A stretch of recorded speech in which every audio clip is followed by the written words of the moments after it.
ஜெயஹிந்த், எல்லாரும் ஓட்டு போட்டிருப்பீங்கன்னு நம்புறேன். இன்னைக்கு நம்ம பார்க்கக்கூடிய அந்த வளைகுடா பற்றி ஒரு மிக முக்கியமான அப்டேட்.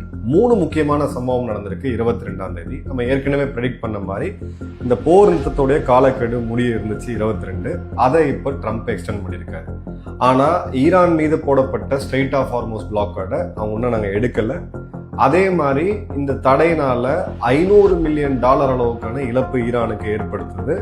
அவங்களுடைய காவல்துறை மற்றும் இராணுவத்துக்கு சம்பளம் கொடுக்க அவங்க திணறாங்க அப்படின்னு சொல்லி ஒரு பதிவை போட்டு இதை கம்மா போட்டு வச்சிருக்காரு.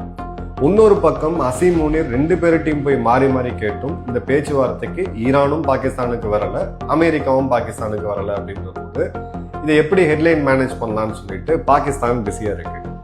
அதே சமயம் 3வது முக்கியமான சம்பவம் ஒத்து கவனிக்க வேண்டியது, ஸ்ட்ரெயிட் ஆஃப் ஹார்மோஸ் பகுதியை நோக்கி வந்துகிட்டு இருந்த ஒரு கண்டெய்னர் கப்பல், இது சரக்கு போக்குவரத்து கப்பல், இதை ஈரானுடைய assault boats light machine gun use பண்ணி தாக்கியிருக்கிறாங்க. இதுக்கு கடுமையான சேதம் ஏற்பட்டிருக்கு அப்படின்னு சொல்லி IRGCயும், இல்லை இந்த கப்பல் தாக்கப்பட்டது உண்மை, ஆனால் சேதம் ஏற்படலை அப்படின்னு சொல்லி யூகேவை சேர்ந்த ஒரு மெரைன் கண்காணிப்பு அமைப்பும் சொல்லியிருக்காங்க. போர் நிறுத்தத்துக்கு பிறகு ஈரான் மீண்டும் தாக்கிய முதல் கப்பல், 2வது கப்பல் அப்படின்றத பார்க்கலாம். இதுக்கு கடுமையான சேதம் ஏற்பட்டது அப்படின்ற போது மீண்டும் இந்த கப்பல்கள் இங்கே வரக்கூடிய தயக்கம், இன்சூரன்ஸ் காஸ்ட் அதிகமாகும் அப்படின்ற போது இந்த போர் இந்த ஸ்ட்ரெயிட் ஆஃப் ஹார்மோஸ் மற்றும் கச்சா எண்ணெயை மிகவும் ஒரு பிரச்சனைக்குரிய இடத்துக்கு மீண்டும் கொண்டு போகிறதுக்கான வாய்ப்புகள் இருக்குது அப்படின்றத பார்க்கணும். டீட்டெயில் வீடியோவை நம்ம சேனலில் பார்க்கலாம்.